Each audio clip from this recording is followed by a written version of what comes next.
everyone, Alexa Dunn here, and today I'm going to be telling you about the top 5 formative books from when I was a young person. So like before I was a teenager, like the tween years, before tweens existed as a label. So first off, hi, hello. If you are new to me and new to my channel, I'm in my 30s, which means young adult did not exist when I was a young adult as like a marketing category, which is essentially what YA is. So like there was a section at the bookstore and it was young readers, but it was like nebulous and it mixed together all of the books for basically anyone under the age of 18 all in one section. Whereas today, when you go into a bookstore, you have like the children's section, which is mostly like young readers and picture books, sometimes nudges up into lower middle grade, but then like middle grade and upper middle grade will have its own section, and then YA tends to be totally separate from the children's section.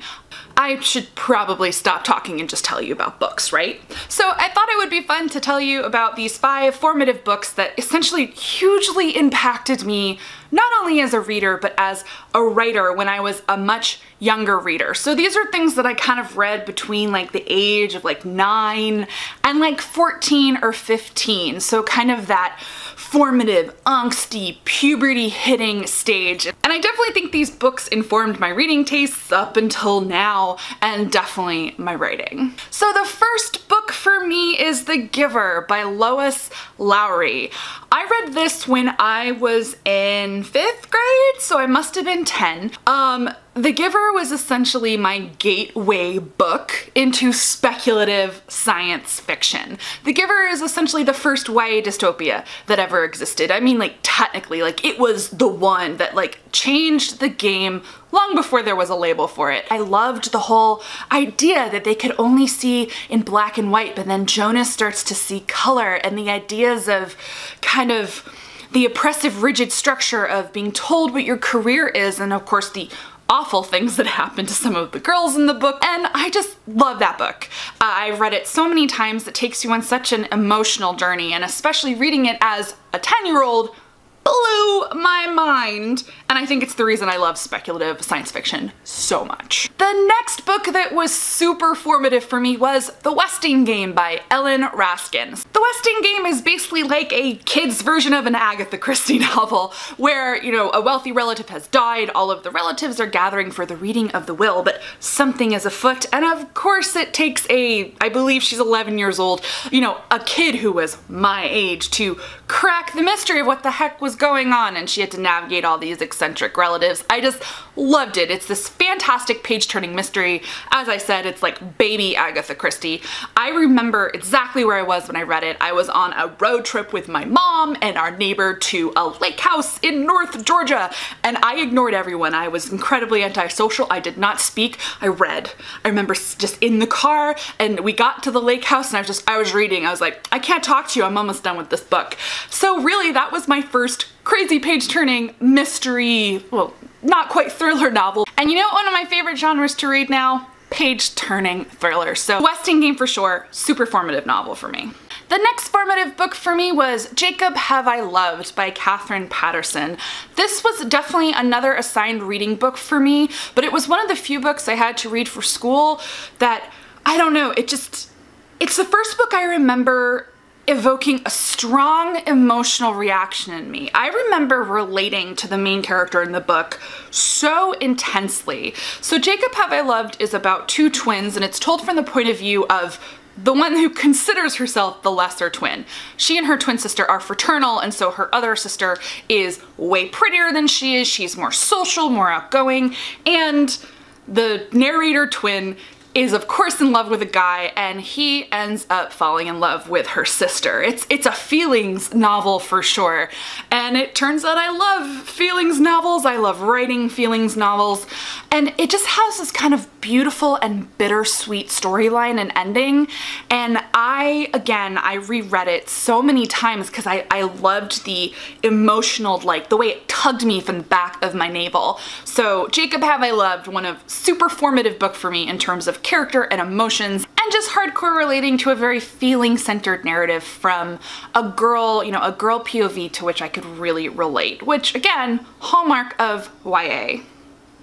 The fourth super formative book it's pretty obscure, but it is the Formative Vampire book of my heart.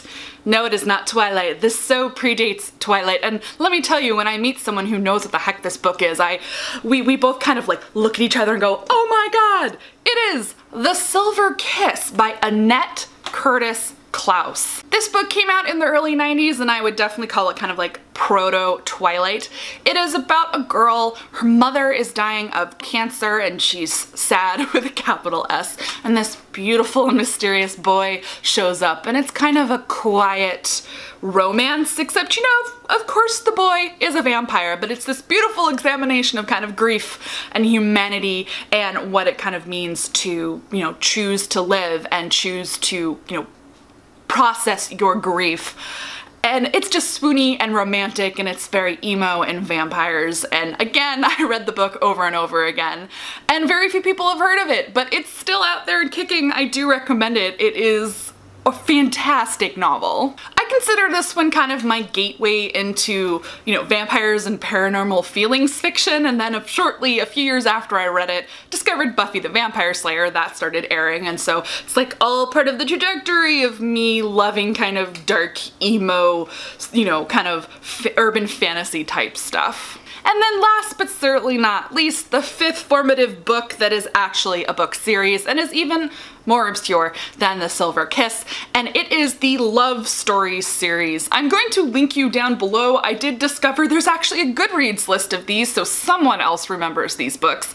These are also from the mid-90s, so like 95, 96, I think I read them up until like 97 when I was like 13, and they're like Harlequin romances for teens, or that's how I would describe them at the time, or like Lifetime, they're kind of Lifetime movie-esque. They were just hyper cheesy paperback YA romances. And again, because YA didn't exist as a category the way it does now, it was basically much like the really cheesy kind of YA contemporary romances you have now that are really, really awesome.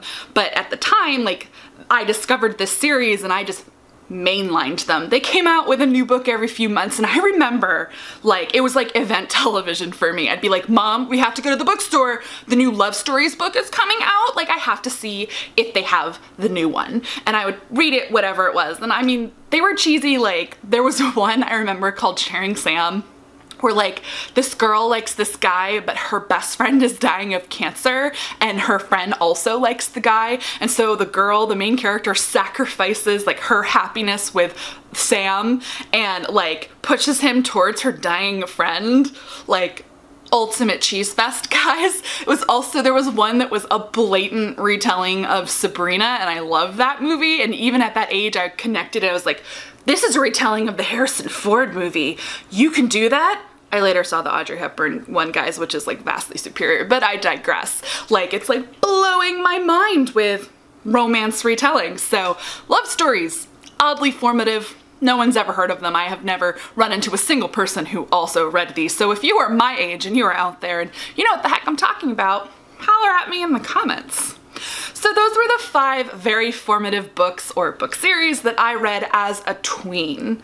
Let me know down below in the comments what some of your formative books were at that age, kind of like, you know, 9 to 13, like before you became a teenager. What were you reading? What's informed your, not only your reading tastes, but your writing tastes? Give this video a thumbs up if you liked it. Maybe I will make more kind of navel-gazy videos about books and inspiration and writing. If you're new to the channel, go ahead and subscribe. I post new videos 2 to 3 times a week, all about books and YA and writing and the industry and so on. As always, guys, happy reading.